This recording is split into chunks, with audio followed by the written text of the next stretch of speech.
This video may contain content that is unsuitable for certain audiences. Children and sensitive individuals should stop watching now. Also, this video may contain spoilers. These may reveal critical parts of the game's storyline. If you don't wish to see these, stop watching now. Hello again, my friends. Eric Pearson here with another demonstration of Frontier Pilot Simulator. So, in the past few missions, we've done some basic cargo hauling missions, and today I'd like to share with you something a little different. At certain points, you come across passengers that are identified in your HUD by name, and these passenger missions are a little unusual, as you will soon find out. But first, let me show you where we are. I'm going to hit M on the keyboard and access the map. We are on a cluster of islands north of the island of Raglor. We're here at Edwin Perry's platform. To give you a sense of perspective, here is the island of Raglor where we were flying around previously. And if we zoom out a little further over this way, this is the island of Astlin, where we first started in the game.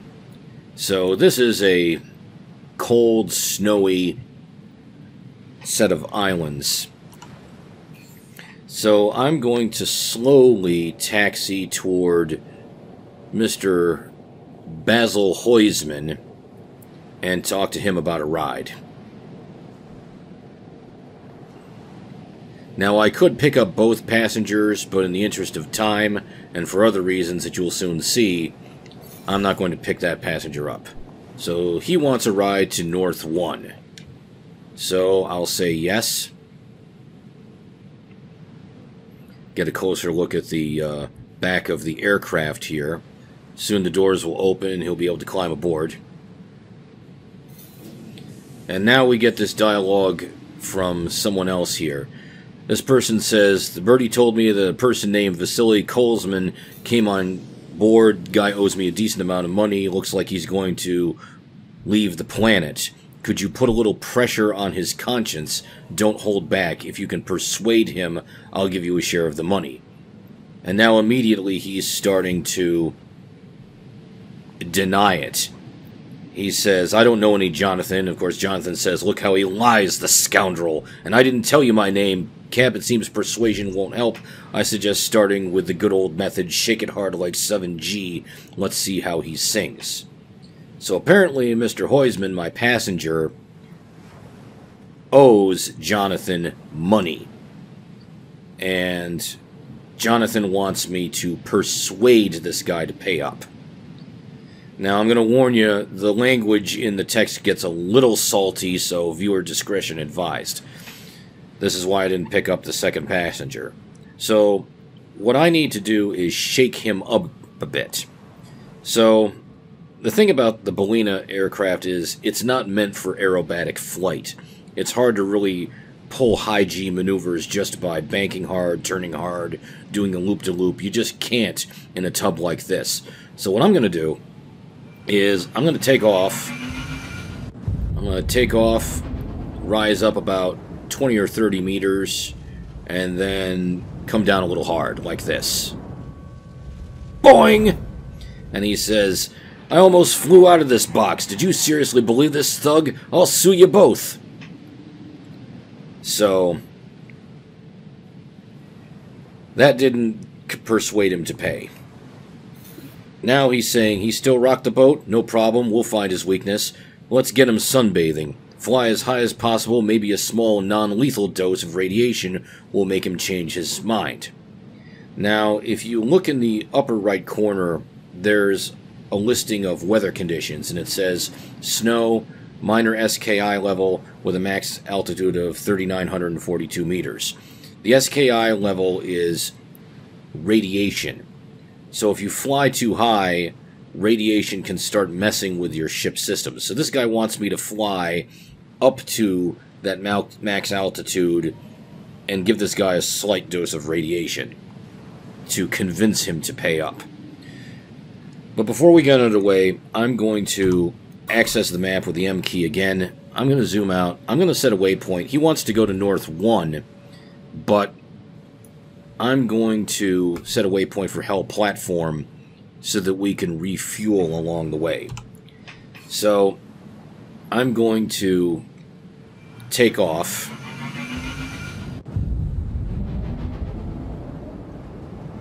And start turning for Hell Platform like so. Now there's a lot of clouds in the air, a lot of fog.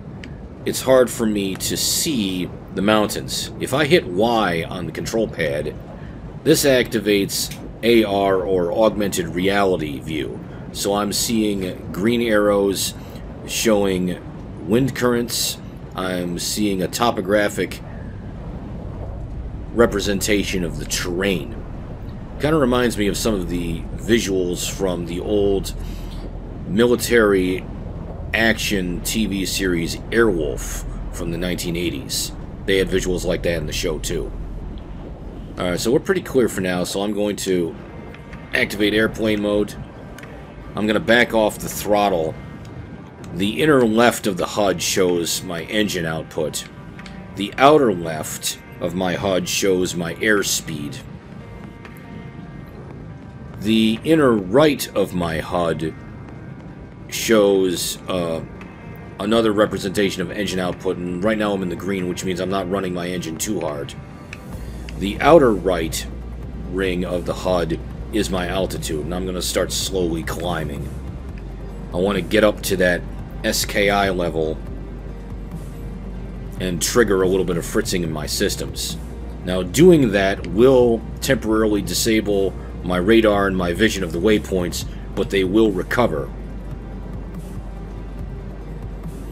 And meanwhile, at the top of the HUD, you can see the roll angle. See, I'm rolling right. Now I'm rolling to the left.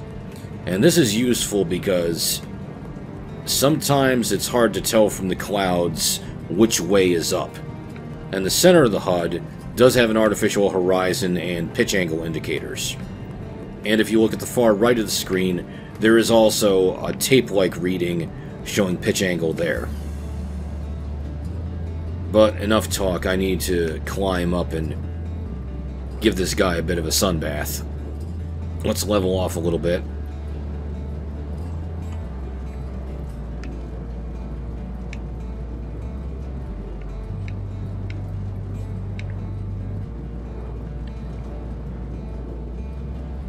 Apply a little bit of yaw with the, yep, ship AI is warning me of the high radiation count. Yep, there it is, I'm starting to fritz. And he says, well, Captain, nice try, but you won't take me with such a funny dose. Look at my bald head. No match for the monthly flights on the Gauge Express with lousy casing. He won't get his money back, so he admits it. He admits that he owes money. And oh, look. Some flying creatures native to this planet. So we get a look at the local wildlife. So now Jonathan is saying, let's go to the extreme. Let's pretend to drown him. So seriously, this guy wants me to pretend to drown Mr. Heusman. Now, take a look at the lower left of the screen where it says radiation damage restoration in 8 seconds. Like I said, my radar is partially disabled. I don't see my waypoints. But they will come back, and then we'll be able to see where we're going again. Okay. He wants me to pretend I'm going to drown him. Okay. Which means I have to, believe it or not, put this thing in the water. But if I'm going to do that, I'm not going to do that until I get close to the platform so that I can quickly get repairs. So I'm going to start slowly descending here.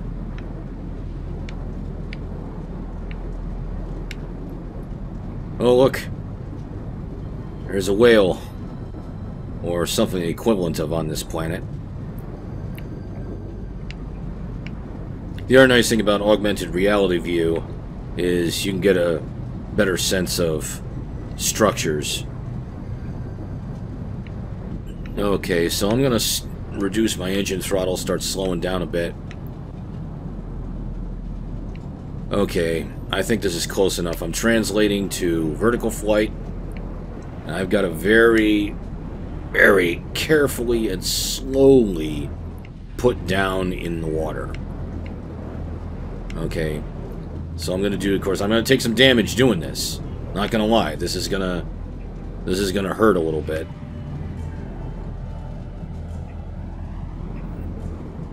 Okay, in the water, in the water. Okay, here we go. So here I am, floating in the water. Let's cut the engines.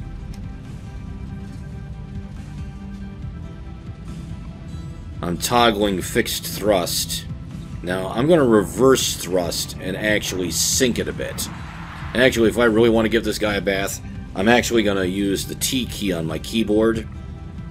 And I'm going to flood the cargo bay. Let's really give him a bath, so here we go. Of course, you know, I've always opened the cargo bay. I wonder if I can do this without taking too much damage. I'm going to reverse my engines. I'm going to turn my engines upside down and push myself down into the water and see if that's enough to scare him. Let's try that. Here we go, down we go. We're a submarine. There he is. What does that sound? Like water is flowing. Ah, mommy! Captain, you're insane! Okay, okay. I'm transferring his money.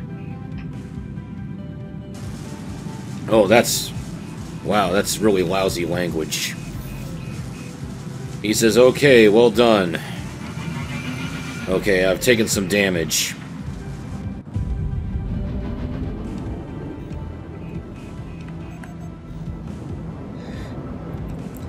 Yeah, I blurred some of that language because it was a bit offensive, I'm not gonna lie. Okay.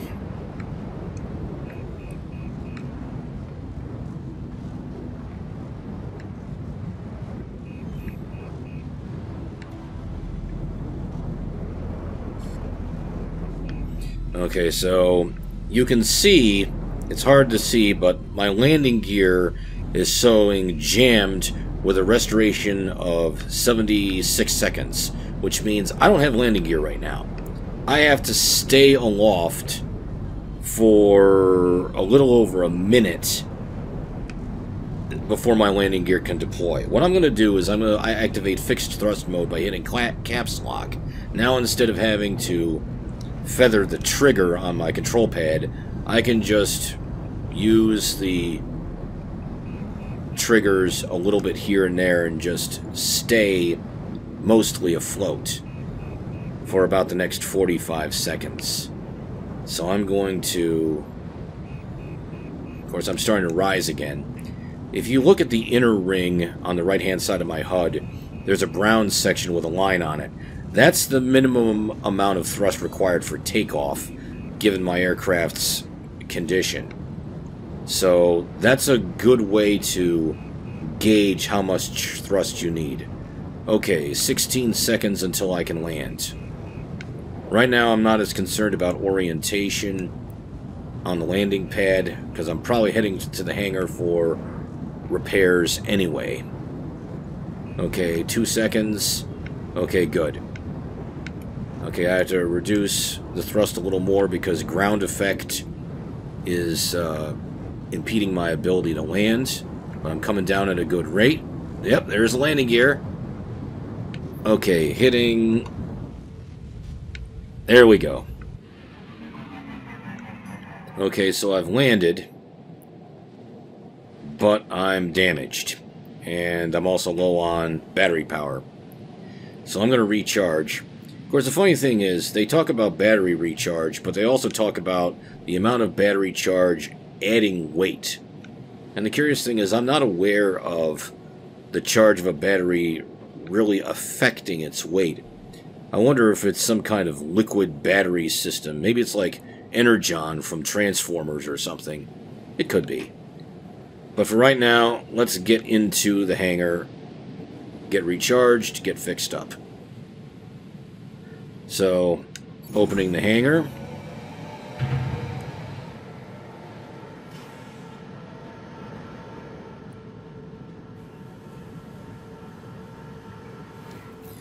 Alright, so service and repair for 1,300 credits.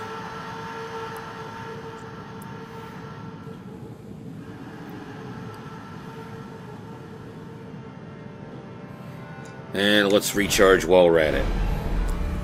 So that cost me a little bit of money, but I got paid pretty decently for shaking this guy down.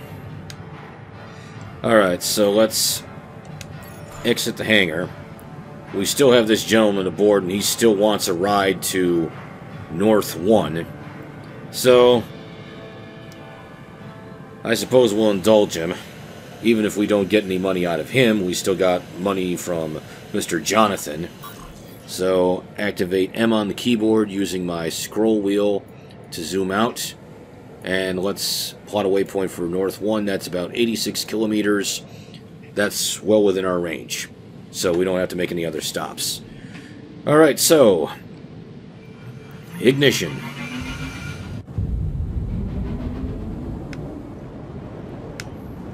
Kind of a screwy mission if you think about it.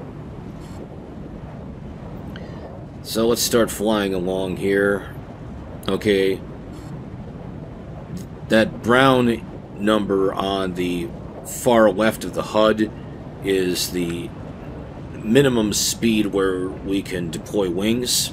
Now I'm going to back off the throttle a little bit. If we look at the inner right of the HUD, we're in the green, so that's pretty good. Rising in altitude. Get ourselves at a good... Get ourselves nice and straightened out.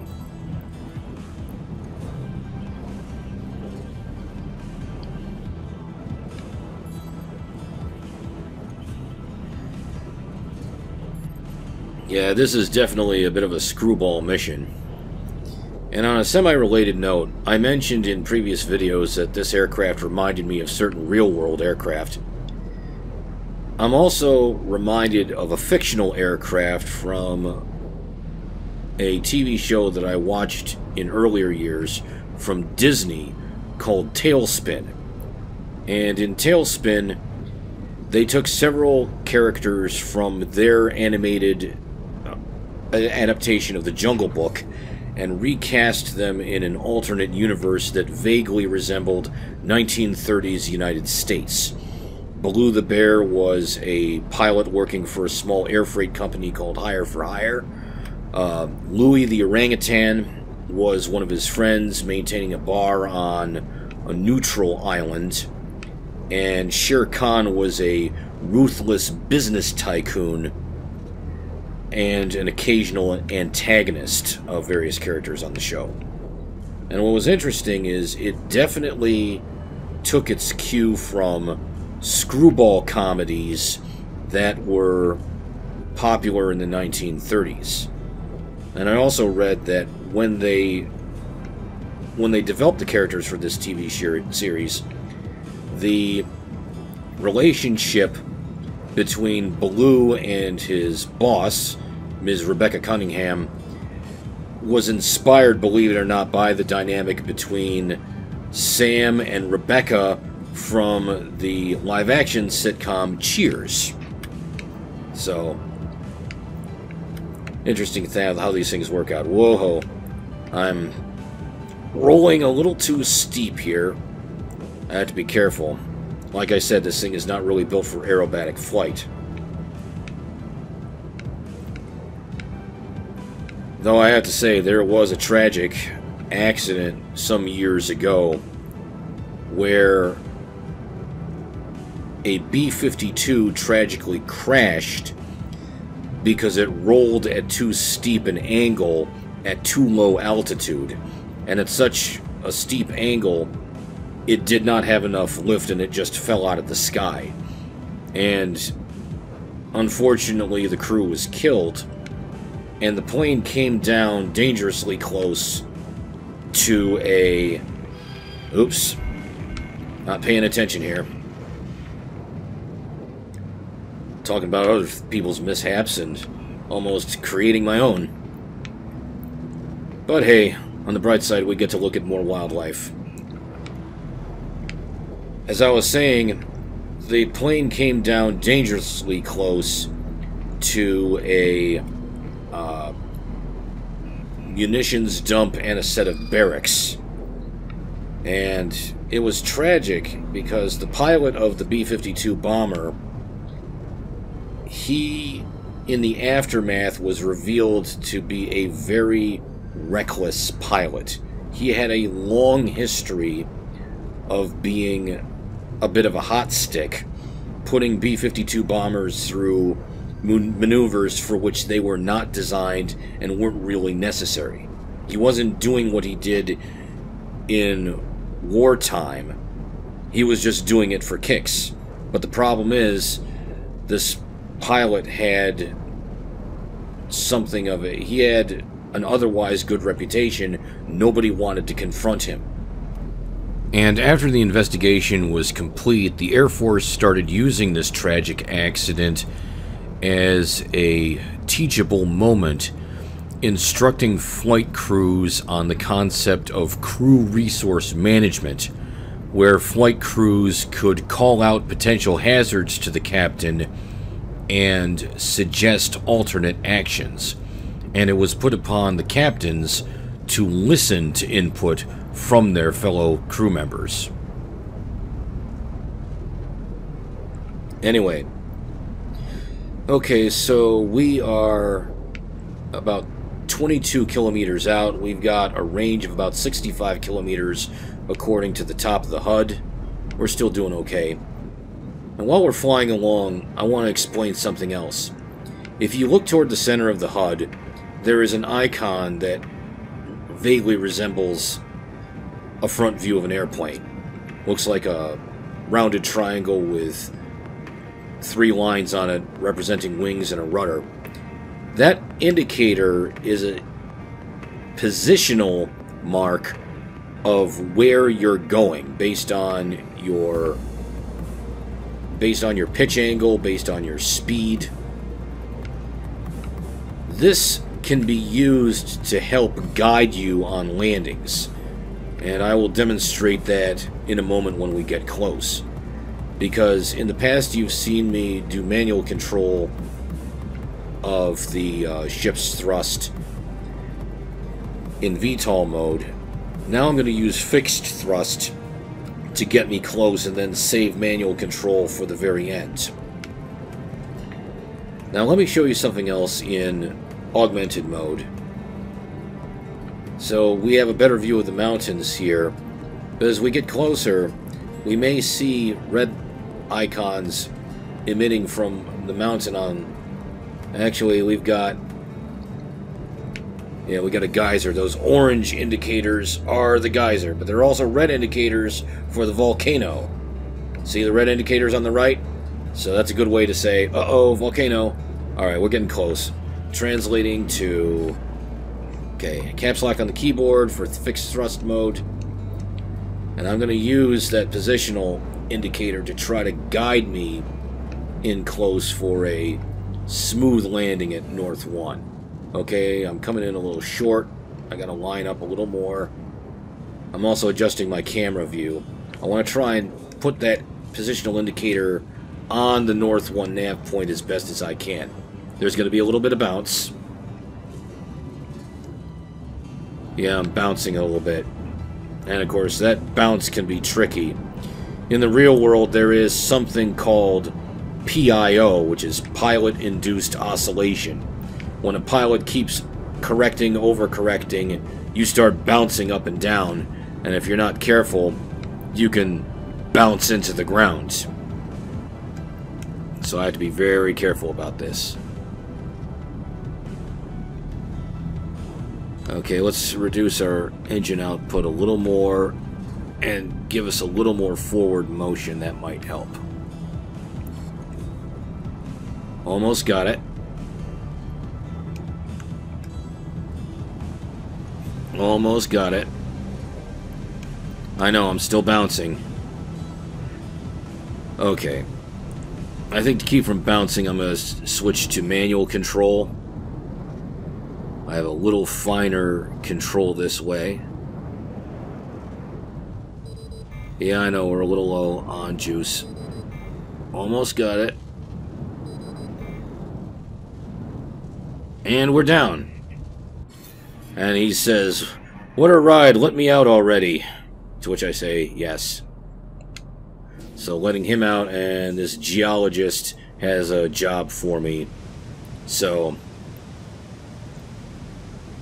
I'll say yes to what he's saying. And Basil says, do not seriously think that I will pay you after all that happened. Not only will I have to run to hospitals, but now I'm bankrupt. You won't get a penny. Well, so be it. I got paid by the other guy. Okay, so what I'm going to do is charge up and save my position to prepare for what comes next. So let me charge up here.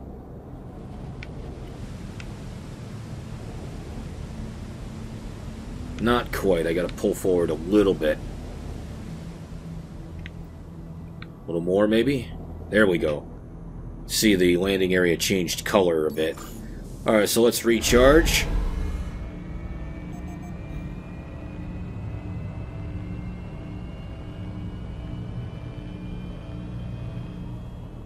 Okay, that's good.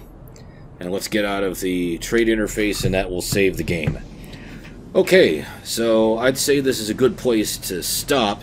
So thank you very much for watching this fun little adventure, and join me next time for another demonstration of Frontier Pilot Simulator. Eric Pearson, signing off.